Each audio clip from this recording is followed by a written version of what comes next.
Hey everyone, welcome back to another explainer. So think about the highest stakes in literally any story. Usually it's death, right? The ultimate absolute end.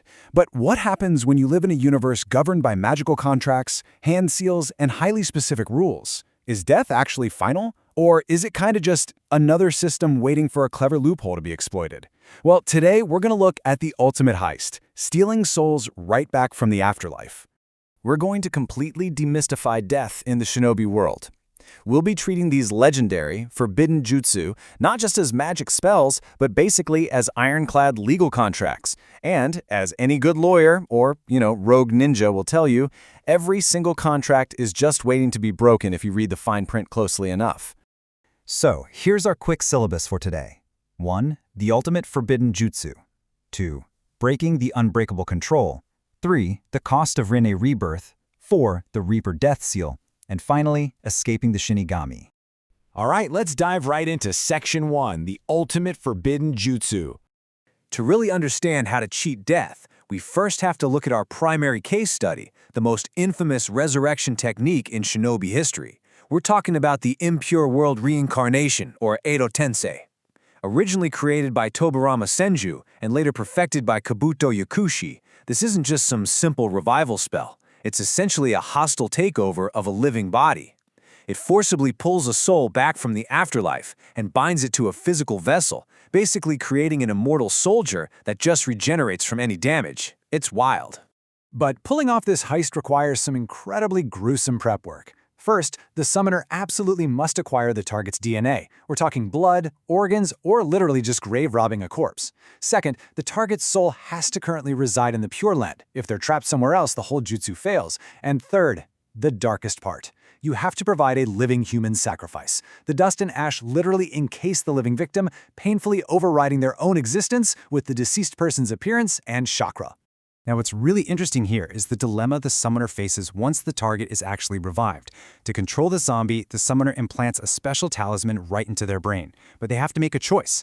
They can use basic control, where the resurrected ninja keeps their personality. This makes them super resourceful, right? They're better fighters, but they might actually try to undermine the summoner by, say, giving the enemy advice. Alternatively, the summoner can use strong control, which completely wipes the personality for total obedience. It's definitely safer, but it makes the soldier way less creative. And it's exactly this choice that opens the door for our loopholes. Moving right along to Section 2, breaking the unbreakable control. Which brings us perfectly to our next point. Because, let's be real, when you resurrect the most brilliant tactical minds in history and actually let them keep their personalities, they are going to find a way to break your unbreakable contract. Let's juxtapose two absolute masterclasses in loophole exploitation, Itachi Uchiha and Madara Uchiha. Both were resurrected by Kabuto, and both broke free, but they used entirely different legal loopholes. What's absolutely crucial to remember here is that simply killing the summoner, Kabuto, would not end the jutsu. That's a built-in rule, so they had to get creative. Itachi used an external force to literally override his orders, while Madara waited for the contract to be cancelled so he could just re-tether himself. Let's look at Itachi first. So Itachi had previously planted a crow containing Shisui Uchiha's eye inside Naruto. This eye was specifically programmed to cast Kotoama Tsukakami, which is an insanely powerful mind-controlled genjutsu if it ever saw Itachi's own eyes. Now, Itachi originally designed this as a trap for his brother Sasuke, but when reanimated Itachi accidentally triggered the crow himself, it cast the genjutsu on him, ordering him to protect the Leaf Village. This new command was fundamentally stronger than the talisman Kabuto put in his brain, so he didn't really break Kabuto's jutsu, he simply layered a stronger overriding contract right on top of it. Genius, right? So, the really crucial point is how Madara did it. Unlike Itachi, Madara didn't have a magical eye just waiting to cast a spell on him. When Itachi eventually forced Kabuto to cancel the Edo Tensei, all the reanimated souls started to fade away, right? Their tethers to the living world were being severed. But Madara knew the specific hand signs for the Edo Tensei jutsu. During that split-second window when Kabuto dropped the contract, Madara simply wove the signs himself. As this community consensus perfectly summarizes, he essentially became his own summoner, entirely bypassing the need for a controller. He found the gap in the system and literally walked right through it. Let's pivot to Section 3, the cost of Rinne rebirth. Let's see how this builds into our second major technique. If Edo Tensei is this impure zombie-like revival, what does a perfect revival actually look like? Well, welcome to the Rinne birth. The ghetto art of Rinne birth is an exclusive technique of the outer path of the Rinnegan. It completely bypasses the gruesome need for DNA, living sacrifices, and all that ash. Instead, the user summons the King of Hell itself to release souls directly from the crossroads of life and death, returning them to their fully rejuvenated, actual living bodies. But as you might guess, this absolute physical resurrection comes at an astronomical transaction cost. To breathe true life back into the dead, the caster must forfeit their own soul. The technique rapidly, violently drains the user's life force and chakra. We see this vividly when Nagata uses it. His iconic red hair instantly loses all its pigmentation as his life force is completely siphoned away, resulting in his immediate death. And this brilliantly illustrates the jutsu's greatest limitation. See, Nagata was able to revive an entire village of people because they had only recently died. The chakra requirement was, well, manageable for him. But if you want to revive someone who's been dead for decades, someone like Madara Uchiha, the chakra required is absolutely immense. It is physically impossible for a normal shinobi. This is exactly why Madara's grand plan required Obito to gather the massively powerful tailed beasts. He literally needed that colossal chakra battery to fund his long-delayed resurrection. All right, moving to Section 4, the Reaper Death Seal. So, with all these resurrections flying around, how do you permanently take a piece off the board? You use the ultimate trump card.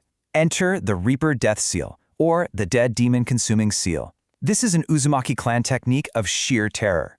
The caster summons a spectral Shinigami, literally the death god. The Shinigami plunges its arm right through the caster's body and rips the soul right out of the target. The rules of this seal are presented as absolute permanence. The caster's life is immediately forfeit. Both the caster and the target's souls are dragged into the Shinigami's stomach, where they are basically doomed to suffer in endless combat. And because they are trapped inside the death god's belly, they are barred from entering the Pure Land. Remember step 2 of Edo Tensei, the soul must be in the Pure Land? Therefore, the Reaper Death Seal renders impure world reincarnation completely impossible. Once you're sealed, the game is over, period. Which brings us to Section 5, Escaping the Shinigami. Or so we thought, right? This brings us to a fascinating narrative shift in the lore. What happens when the plot actually demands that even the Shinigami's stomach needs a backdoor? Let's track the evolution of this retcon. For years, major characters like the previous Hokage were taken off the board using this exact seal, firmly establishing it as a permanent end. But later, Orochimaru discovers a highly specific workaround. Hidden in an abandoned Uzumaki shrine is a Shinigami mask. By wearing this mask and allowing the Shinigami to possess him, Orochimaru physically slices his own stomach open. This mirrors the Shinigami's stomach, tearing it open and freeing the trapped souls back into the Pure Land. Boom, they're eligible for Edo Tensei once again.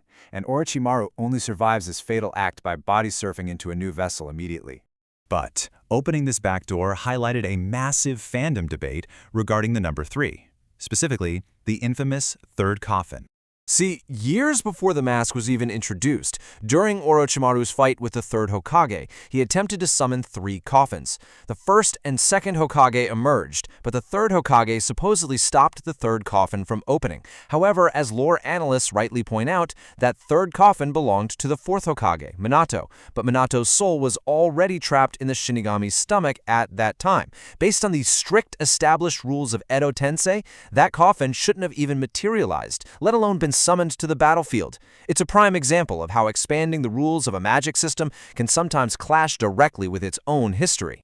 And that leaves us with a lingering, pretty provocative thought.